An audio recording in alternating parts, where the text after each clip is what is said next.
বেলা নামের একটি সংগঠন আছে, পরিবেশ আইনজীবীদের সংগঠন, এনজিও। সেই বেলাতে একটা সময় বিশ্ববিদ্যালয়ে লেখাপড়া শেষ করে কর্মজীবন শুরু করেছিলেন প্রফেসর ইউনূসের মেটিকুলাস সরকারের মেটিকুলাস উপদেষ্টা রিজওয়ানা হাসান। এরপরে বেলার যিনি প্রধান ব্যক্তি তার অনুপস্থিতিতে একসময় বেলার প্রধান হয়ে গেলেন। সেটাও একটা মেটিকুলাস ডিজাইনে, এটা নিয়ে গণমাধ্যমে খবরও হয়েছিল এবং তিনি কিভাবে মানে সেগুলোর একটা দখল প্রক্রিয়ায় গিয়েছিলেন এরকম খবর গণমাধ্যমে দেওয়ার চেষ্টা করেছিল। আমরা সেই খবরে কান দিতে চাই না, কারণ অনেকেই তো অনেক কথা বলবে, তাদের শত্রু তৈরি হয়েছে, শত্রুরা অনেক কথা বলার চেষ্টা করবে। আমরা সেই কান কথাই মানে কান নিয়ে গেল চিলে, এটাই অন্তত ভাবতে চাই যে চিলের কান নেওয়ার খবরে আমরা দৌড়াতে চাই না। কিন্তু যখন তথ্য প্রমাণ সামনে চলে আসে তখন আসলে অনেক কিছু না মেনেও পারি না।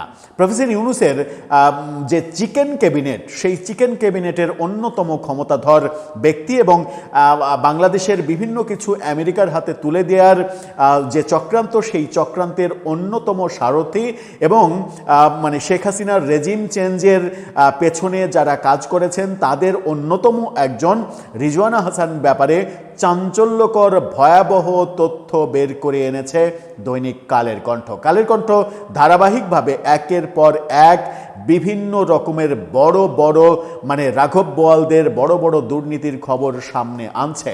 এবার রিজওয়ানা হাসানের ভয়াবহ সব খবর সামনে এনেছে কালের কণ্ঠ। রীতিমতো প্রায় 1 পৃষ্ঠা ব্যাপী এই অনুসন্ধান প্রতিবেদনের লিড নিউজ করেছে। চলুন একটু ভেতরে ঢোকার চেষ্টা করি যে রিজওয়ানা হাসান সুন্দর, অতি মিষ্টি কথন তার এবং খুবই সাবলীল কথা বলতে পারেন। ব্যক্তিগতভাবে আমিও এই সরকারে তার মেটিকুলাস কাজ কারবারের আগে পর্যন্ত তার ভক্ত ছিলাম এবং তার অসাধারণ কথাবার্তা, বাচনভঙ্গি এগুলো শুনতে ভালো লাগতো, মন প্রাণ জুড়িয়ে যেত। কিন্তু যখন দেখলাম যে প্রফেসর ইউনূসের সরকারে এসে বিভিন্ন স্বার্থ সংশ্লিষ্ট ব্যাপারে জড়িয়ে পড়ছেন বলে শোনা যাচ্ছে, তখন একটু ভক্তি কমতে শুরু করে স্বাভাবিকভাবে। কালের কণ্ঠ কি বলতে চাইছে, কিভাবে একটা পুরো হাসপাতাল তিনি দখল করেছেন এবং দখল প্রক্রিয়ায় গেছেন, কিভাবে মানে কি বলবো দুর্নীতিবাজদের মানে বিভিন্ন জায়গায় সক্রিয় করেছেন, সেই ভয়াবহ চিত্রগুলো একটু বুঝে ওঠার চেষ্টা করব এই ভিডিওতে। থাকবেন পলিটিক্স টিভির নিয়মিত আয়োজনে।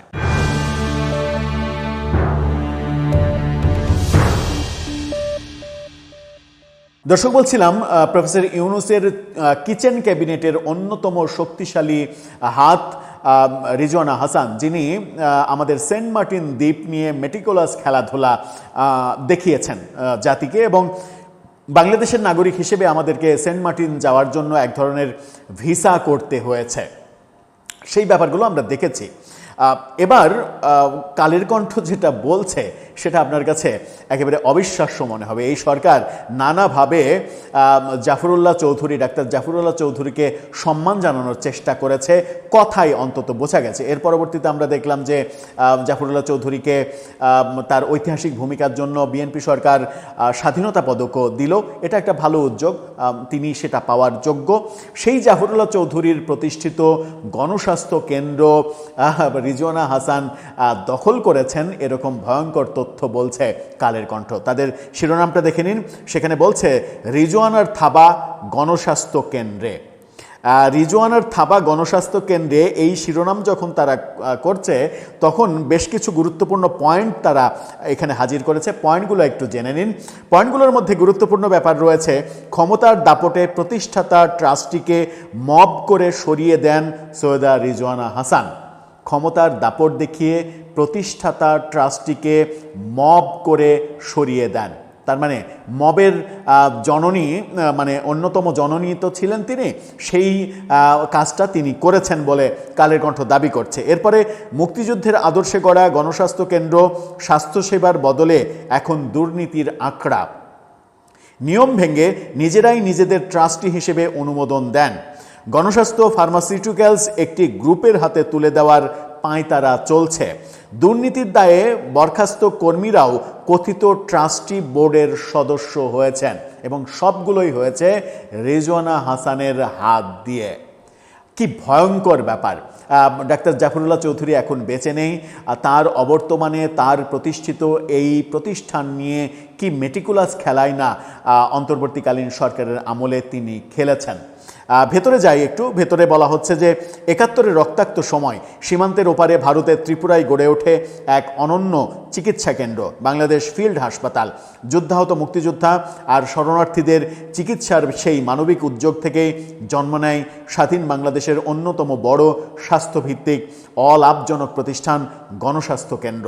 বাংলাদেশের মুক্তিযুদ্ধের সহোদর হিসেবে নামটি ছড়িয়ে আছে বিশ্বভুবনে। সাভারের মির্জানগরে সদর দপ্তর, দেশের নানা প্রান্তে রয়েছে ৪৩টা উপকেন্দ্র, গণবিশ্ববিদ্যালয়, ফার্মাসিউটিক্যালস, নারী উন্নয়ন, শিক্ষা, প্রশিক্ষণ, দুর্যোগ ব্যবস্থাপনা, কৃষি, সামাজিক উন্নয়ন সহ অসংখ্য কাজে নিবেদিত এই প্রতিষ্ঠান কাজের স্বীকৃতি হিসেবে স্বাধীনতা পুরস্কারও লাভ করেছে। এবারই গণস্বাস্থ্যকে স্বাধীনতা পুরস্কার দেওয়া হয়েছে। অবিশ্বাস্য হলেও সত্যি, মহান এই প্রতিষ্ঠানও বাদ যায়নি মব সন্ত্রাসের ছোবল থেকে। অর্থাৎ এই প্রতিষ্ঠানেও মব করা হয়েছে এবং সেটা রিজওয়ানের নেতৃত্বে। ২০২৪ সালের ৫ আগস্ট নাটকীয়ভাবে দেশের রাজনৈতিক পট পরিবর্তনের পর এই প্রতিষ্ঠানে পড়েছে সাবেক অন্তর্বর্তী সরকারের উপদেষ্টা রিজওয়ানা হাসানের থাবা। রিজওয়ানা হাসানের থাবা পড়েছে এই প্রতিষ্ঠানে, তেমনটা কালের কণ্ঠ বলছে। গণস্বাস্থ্য কেন্দ্রের মতো একটি অলাভজনক প্রতিষ্ঠানও কেন মবের ছোবল থেকে বাদ পড়েনি, এর কারণ অনুসন্ধানে নামে কালের কণ্ঠ। দেখা যায় ২০২৩ সালের ১১ এপ্রিল ডাক্তার জাফরুল্লাহ চৌধুরী মারা গেলে প্রতিষ্ঠানটির দখলের পাঁয়তারা আগে থেকেই শুরু হয়েছিল, আর তা বাস্তবায়িত হয় ২০২৪ সালের ২৪শে আগস্ট। সেদিন অর্ধশতাধিক ব্যক্তি সাভারে গণস্বাস্থ্য কেন্দ্রের সদর দপ্তরে মব সৃষ্টি করে। এ সময় তারা একমাত্র জীবিত প্রতিষ্ঠাতা ট্রাস্টি মুক্তিযোদ্ধা ডাক্তার নাজিমুদ্দিন আহমেদ ও পরিচালক ডাক্তার মাহবুব জুবায়েরকে জোরপূর্বক পদত্যাগ করতে বাধ্য করে। সেদিনের ঘটনা প্রসঙ্গে ডাক্তার নাজিমুদ্দিন আহমেদ কালের কণ্ঠকে বলেন, প্রতিষ্ঠাতা ট্রাস্টি হিসেবে কোনো পদে বা দায়িত্বে ছিলেন না তিনি, কিন্তু তাকে সরাতে পারলেই গোটা গণস্বাস্থ্য কেন্দ্র গিলে খাওয়া যাবে। সেই উদ্দেশ্য সফল করতে সৈয়দা রিজওয়ানা হাসান ও শিরিন হক দীর্ঘদিন ধরেই তৎপর ছিলেন।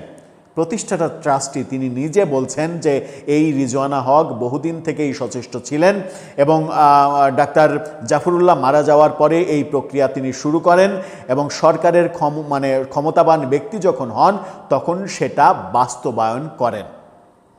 তিনি বলেন, তারা দুজন মিলেই সেদিন মির্জানগরে অর্ধশতাধিক লোক পাঠিয়েছিলেন।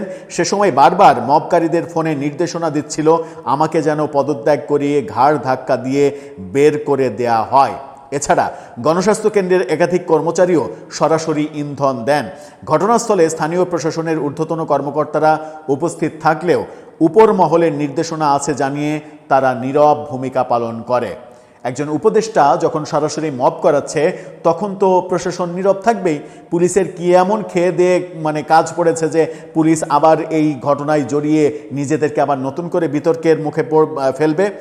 রিজওয়ানার নির্দেশ ডাক্তার নাজিমকে বের করেন, এই শিরোনামে ছোট শিরোনাম করেছে তারা।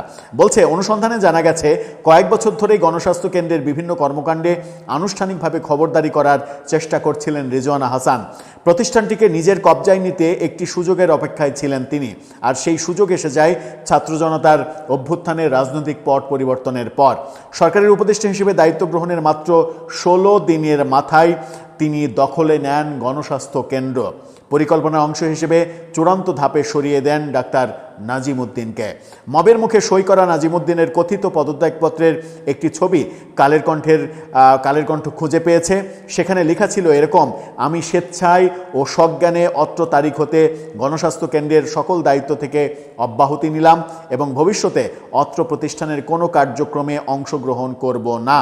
ঘটনার সময় উপস্থিত এক কর্মকর্তা কালের কণ্ঠকে বলেন, লেখাগুলো মবকারীরা নিজেদের হাতে লিখে দিয়েছিল, তারপর সেখানে নাজিমুদ্দিনকে সই করতে বাধ্য করা হয়েছিল। অন্যদিকে ডাক্তার নাজিমুদ্দিন অভিযোগ করেন তাকে যে কোনো মূল্যে গণস্বাস্থ্য কেন্দ্র থেকে অপমান করে বের করে দিতে হবে, এই নির্দেশ ছিল রিজওয়ানা হাসানের। তার ভাষ্য, প্রশাসনের লোকজন মব ঠেকাতে না পেরে আমাকে পদত্যাগের অনুরোধ জানায়। এর মধ্যে তারা ফোনে লাউডস্পিকারে দিয়ে নির্দেশনার কথাটি শোনায়। তখনই আমি শুনতে পাই যায়। রিজওয়ানা হাসান বলছিলেন ডাক্তার নাজিমকে গ্রেপ্তার করেন, ডাক্তার নাজিমকে এখনই বের করেন, যে কোনো মূল্যে তাকে বের করতে হবে, নইলে অ্যারেস্ট করতে হবে, এটা আমাদের নির্দেশ। আমি আর এই নিউজের পরবর্তী ধাপে যেতেই চাই না।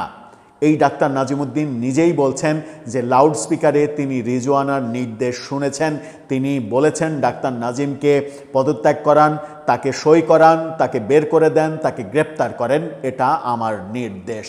কি ভয়ঙ্কর ব্যাপার ঘটিয়েছে প্রফেসর ইউনূস সরকারের প্রত্যেকটা, আমি প্রায় শব্দটা ব্যবহার করছি যেন নির্দোষ কেউ এটার মধ্যে না পড়ে।